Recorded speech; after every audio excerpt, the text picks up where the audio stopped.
Hey guys, welcome to episode 16 of the BFG Podcast. I'm starting this in a whole new way just to surprise Tyler, because Tyler doesn't know I'm going to start it this way. So, Tyler, what's going on in your world?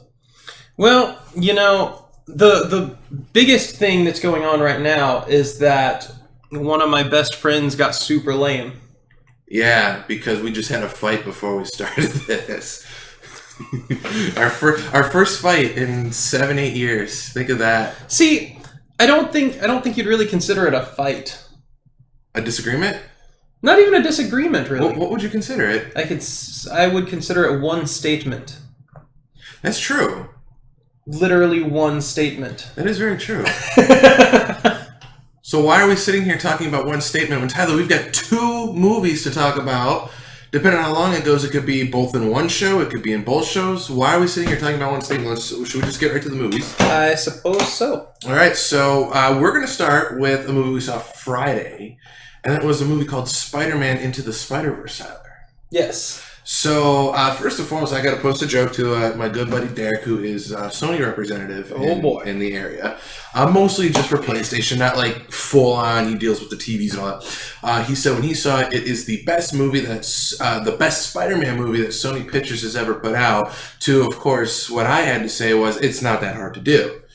But honestly, I don't think he was lying, Tyler. No, I don't think he was.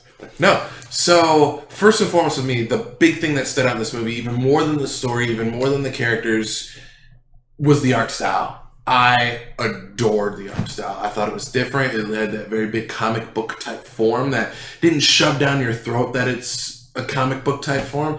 And I just thought it was gorgeous looking. I kind of felt the opposite. I felt like it was. I mean, not my opinion about that it was cool.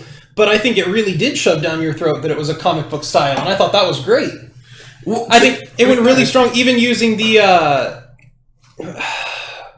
matrix dots. Yes. I think it is, to make it even look like the old school comics and stuff like that. And then like sometimes in certain frames, whenever someone would say something, you'd see like the things pop up, like text bubbles and things like that would pop up. When someone was surprised, you'd see like little exclamation points pop out from their head, stuff like that.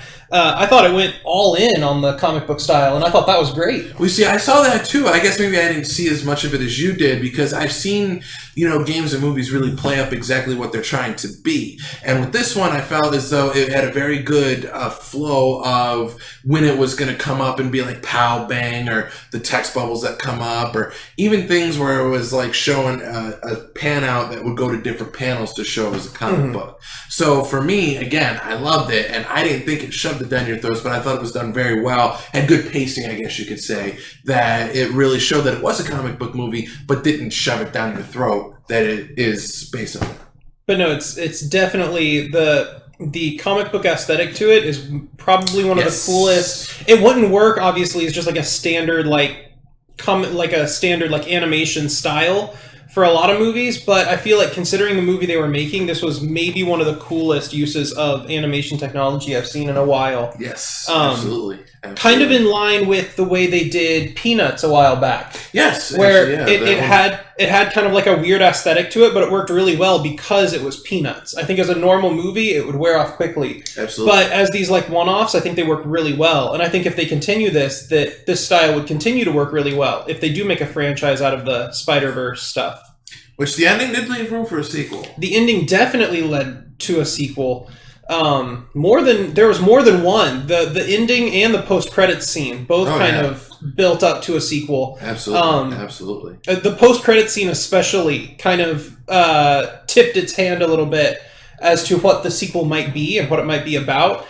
And not only that, but I'm assuming if you're the kind of person that sits around listening to like geek podcasts like us, you already know this. But if you were not planning on staying till after the credits, you have to stay after the credits for Into the Spider-Verse. Mm-hmm. Not only does it set up probably its sequel, but it also has maybe one of my favorite post-credits scenes ever. So the movie is really funny. It's a very funny movie, but the post-credits scene was maybe one of the best jokes in the whole movie. I thought that was so good. Yes. I loved what they did with it. I'm not going to say what it is. Spoiler free, even I'm watching. Yes, we're staying spoiler free, but please do yourself a favor and wait for the credits. Yeah, honestly, like, I was a little bit optimistic going into this one just because Spider-Man and Sony, but since this one was different, I was giving them a little more of a head or a leeway, I guess, because, you know, obviously Insomniac made the amazing Spider-Man game from this year, and, you know, Sony Pictures was doing this, so it's kind of hard to compare the two.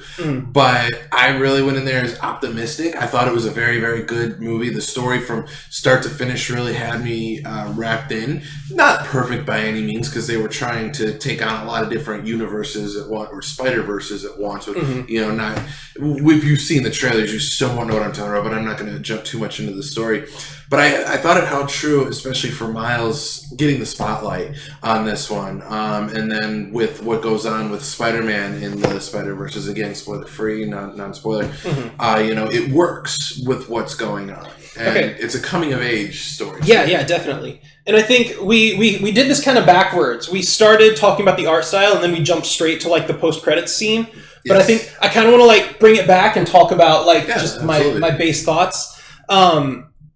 So first of all, the voice acting is just top notch. It was so good. I'm blanking. I don't know the kid that plays Miles Morales. I know he's done a couple other things, but I'm blanking on his name right now. Well, we're gonna find out. Yeah, you can look it up for me while I keep talking. Keep talking. He was really good. Like, the voice is really good. And I know when I was reading about the movie, I remember reading he did this and this, but I don't. I have no idea, like, what else he's done or, like, who he is exactly. He was, and I quote, Shameik Moore, if I said that right. Shameik Moore. Shameik Moore. Sorry, yes. I cannot read. So he was really good, but the ensemble cast was just so excellent. You've got, like, Nicolas Cage and John Mulaney and Catherine Hahn. Who else? There were a bunch of people in this movie. So Nicolas Cage did Spider-Man Noir. Yes.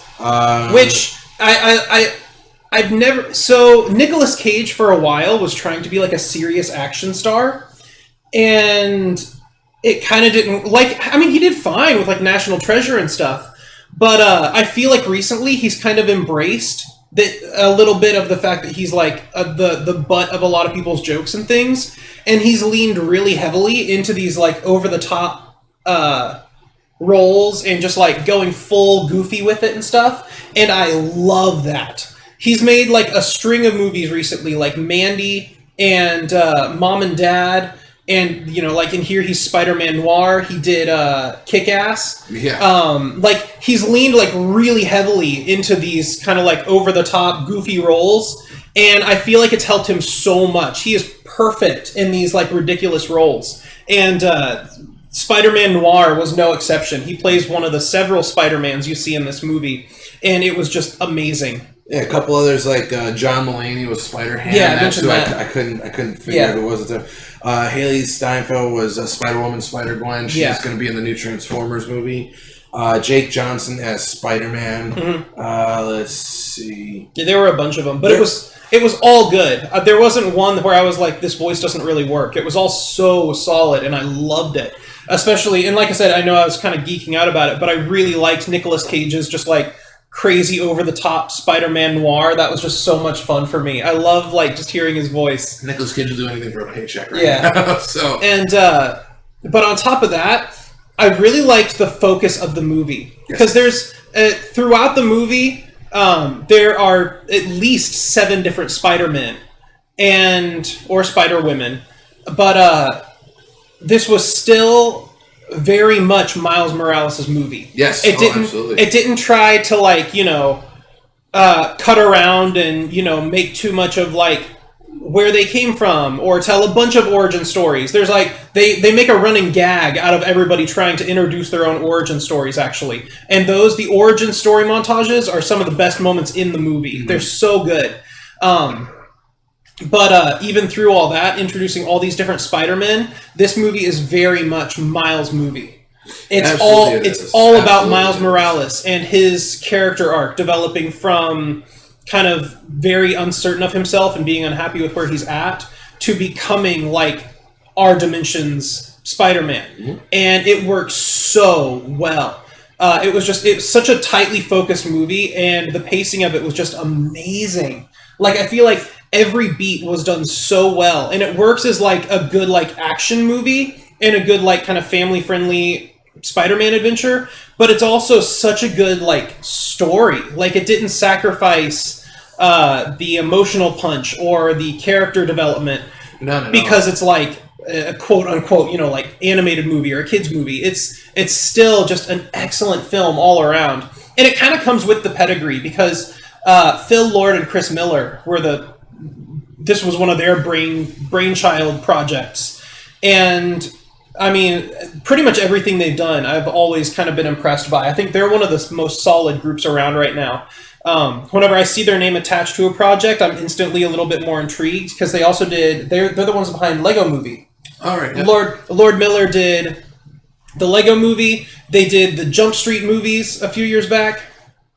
Stuff like that. So it's like, whenever I see their name, I'm instantly kind of on board because they're really good about making legitimately like funny movies that also tell really good stories and pack an emotional punch. Mm-hmm. I've kind of come to rely on them for like really complete packages that make me feel all of the emotions. and this was no exception. This is probably one of their best. If I had to say this, I'm going to get really bold here. I think this might be my new favorite Spider-Man movie. Wow, that's a very bold statement, especially since it just came out. Maybe it's just playing harder on me right now because it's still fresh in my mind. But if I had to say, like, because for the last couple of days I've been thinking about it and I've been going back and considering the others, and I kind of feel like this is probably my favorite outing with Spider-Man so far. See, I'm not going to go that far just yet, and that's only saying. One of the things that I really liked about it is the main villain in this movie. I don't remember if he was shown in any of the trailers. I'm sure he was, but I'm not going to mention it just because. I absolutely love this Spider-Man villain that they finally used. And they had another villain in there that definitely wasn't in any trailers. I'm not going to say who it is or what it was, but they changed one thing up about it, which I thought was pretty cool. Yeah. The other villain in there. I know you know what I'm talking about. Yeah. But I really did enjoy this movie, and I like how Miles was coming along unsure. I like how they took like pop culture jokes. It was in the trailer about how when it was Miles and Spider-Man and Spider-Gwen, and they're like, "Oh, save it for Comic-Con or go to Comic-Con," and he's like, "What's Comic-Con?" Span of all the Spider-Mans that are walking around. Yeah. And obviously, I also want to say this too. I think Stan Lee did have a very big, heavy heart into it. I'm not going to mention his cameo in this one, but his cameo definitely was like. He must have known. There must have been some side of him that must have known something was going to happen. You know, in the old age, especially just because of one line that he says, which I'm obviously not going to say here. But I was really happy that he has recorded a bunch of his cameos ahead. So they did fit his cameo into the movie. He's up to at least Infinity War, from what I can tell. I don't know. Endgame, sorry. I don't know if he'll be in Far From Home, but they did say that he did film a cameo for Endgame, so that's good. Mm-hmm. But getting back to Spider-Man, so here we go again. I really enjoyed the pacing of the movie. I enjoyed the art style. I enjoyed all the characters felt unique. Mm-hmm. All the Spider-Man from the different dimensions when they were coming together. Yeah. Miles obviously had a very big, he's got to grow up type of thing. And a few of the beats were expected. It didn't necessarily break new ground as far as storytelling, but I felt like what it did really well. Yes. It's not necessarily that it subverts your expectations necessarily. A lot of the things it did were kind of the things I expected it to do, but it did it with so much heart and so much skill that it worked anyway. Yeah, and I think with me the biggest thing was, for how many times we've seen Spider-Man over the last 20 years or so, how many times can you really tell a story with them? And obviously, Spider-Man under the MCU is doing a lot better, but this one even took a kind of shot at itself. It was like, okay, one more time we're going to tell you this, and it tells you the backstory of Uncle Ben and everything, and just giving us a whole news story to focus on. It even says in one of the first like Peter Parker's montage, he even says like, you know, the deal with Uncle Ben or something like that. It's like a throwaway thing, you know. They're like, we're not going to bother with that. It's like, I like that because Miles Morales was different, and they do shake it up in here and kind of try to make it like, we're going to tell you some origin stories you might not know as well, but we're still going to tell them like quickly and very funny, rather than sit here and try to spend a lot of time fleshing out another origin story. And that was one of the big things for me, is how they did that and how they got it right on that one. And, you know, all of the Spider-Men that come into the Spider-Verse, they do give you a quick little backstory on them, which I think works very well.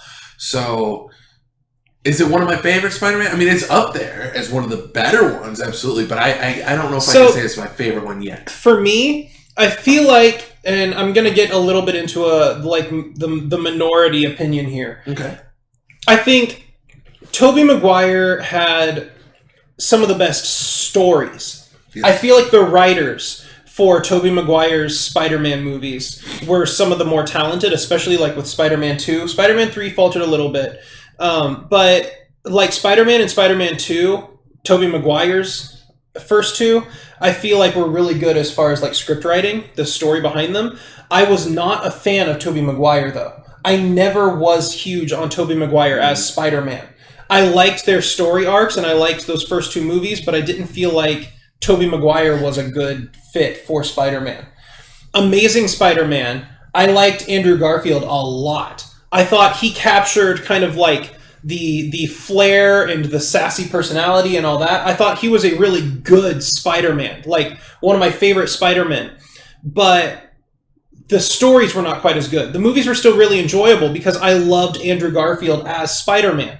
I liked the quips and the jokey atmosphere. I liked that he very much felt like Peter Parker to me, but I felt like the stories were a little bit more generic.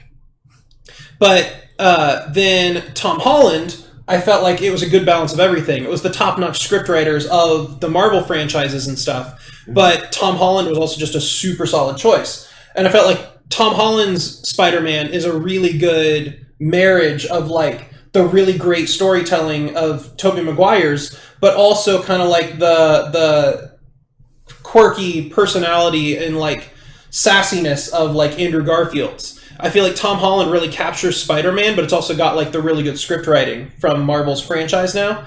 But I feel like kind of as they've gone on, they've continuously improved in my mind. But I feel like this one even tops Tom Holland's, I think, for me a little bit. I think this movie resonated in a way that I don't know if I've ever quite felt with any of the other Spider-Man. As much as I've loved most of the Spider-Man movies, and I feel like they keep getting better, and as great as I think Homecoming was and everything, I feel like this movie just kind of like resonated with me a little bit in a way that I don't know if I've ever quite felt before with a Spider-Man movie. You see, I think with me, to kind of go along with what you said about the different actors, is that Tobey Maguire, in my opinion, made a better Spider-Man. Andrew Garfield made a better Peter Parker. Tom Holland is just Spider-Man in general. He is Peter Parker. So I didn't really have any quips or anything about, you know, Tobey Maguire, Andrew Garfield's performance. Just in general, like, I really just like how Tom Holland kind of embraced Peter Parker as a whole. Even offline in his social media or some of the things that he posts, it's like, you really are Peter Parker, aren't you? Yeah. Just, you know, you're just not being honest with us. And no, it's just, and I think that's part of what makes him so good as Spider-Man is because he's more or less, he's not even acting. If you see him off screen, just like in his, you know, whether it's social media or interviews or whatever the case may be, he acts like that all the time. And so that's just who he is. Mm-hmm. And it's kind of refreshing. And I think really for me, that's what really did it in and why I cannot say this is my favorite one yet. I really liked Homecoming, you know, and the choice of villain that they used to give us something different. You know, obviously when people think of Spider-Man, they'll think of like Green Goblin or Hobgoblin. Getting Vulture was still huge because Vulture is one of the main Spider-Man villains just in general for that movie. So, you know, we're going to get Sinestro, I think, in the new one coming out. That's just going to be amazing for me. And that's why I'm willing to still say, okay, Into the Spider-Verse is definitely up there.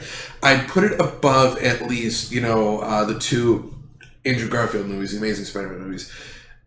I guess because I saw it when, it came out when I was 12. Mm-hmm. So I guess this has a soft spot for me. But the first Spider-Man movie with Tobey Maguire, that one's still up there, at least for me, just because it's like even though it wasn't MCU, it was their first dabble into, trying to bring these superhero movies out. So I'd say that's up there. And then Homecoming is definitely, I would say that's probably number one. The first Spider-Man movie with Tobey Maguire is number two, and then I'd probably put Into the Spider-Verse as 3. Mm-hmm. And then Spider-Man 2, and then Amazing Spider-Man 1 and 2. Yeah.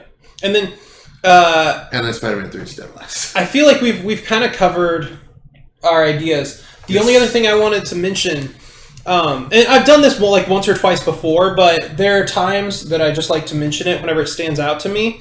The music is really good in Into the Spider-Verse. Absolutely, it is. Every once in a while, a soundtrack or something will capture me, and I'll be like, I kind of liked that. I like the way it fit with the movie. Mm-hmm. And then there's kind of like another level where it's like the music is so integral to the experience of the movie, Yeah. And I mean, the soundtrack is always an important part of the movie, but there are times where the movie just would not work without that soundtrack. You have to have that there. And I feel like this is one of those examples where the music was mixed so well just into the movie. The way it's integrated and the music itself is just such an integral part of the experience. And I loved the soundtrack to this. Like, before we even left the theater, I was downloading it on my phone, as we were walking out of the theater. Mm-hmm. So just a personal note from me, the soundtrack was also just a big part of the experience for me. Like, everything in this movie kind of came together into one of the best packages I've ever seen for a Spider-Man movie. Yeah, so I really think Sony got it right with this one for sure. Oh, yeah. And, like I said, the decision to hire Phil Lord and Chris Miller. Yes. You can't do better. No. So I guess really it just comes down to final scores. Yes. So I'm just going to go out and I'm going to give this a solid 8 out of 10. I really enjoyed it for everything that it had to offer. Story, art style, characters.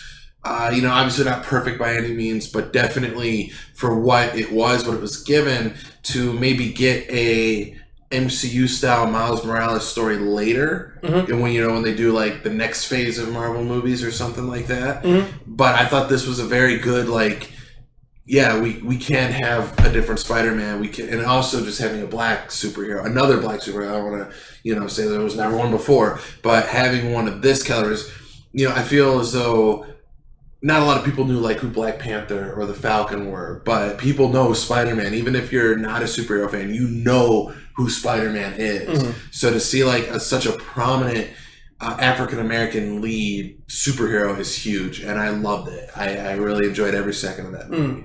So I'm going to give it a solid 8 out of 10. So Tyler, your turn.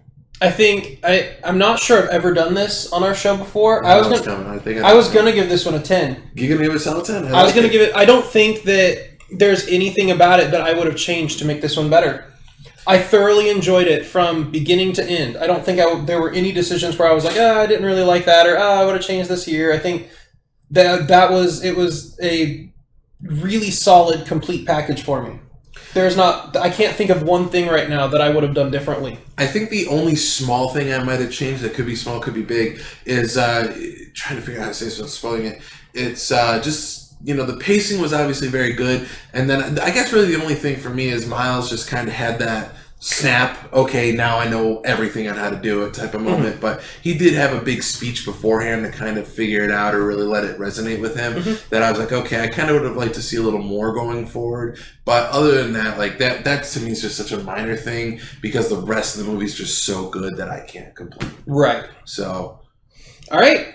Well, unless you have any other thoughts. No, I'm good with this one. We are going to wrap this episode here. Okay. And we'll be back shortly. For us, it's going to be immediately. For you guys, it's going to be a few days. Yes. But we will be back shortly with our Aquaman review.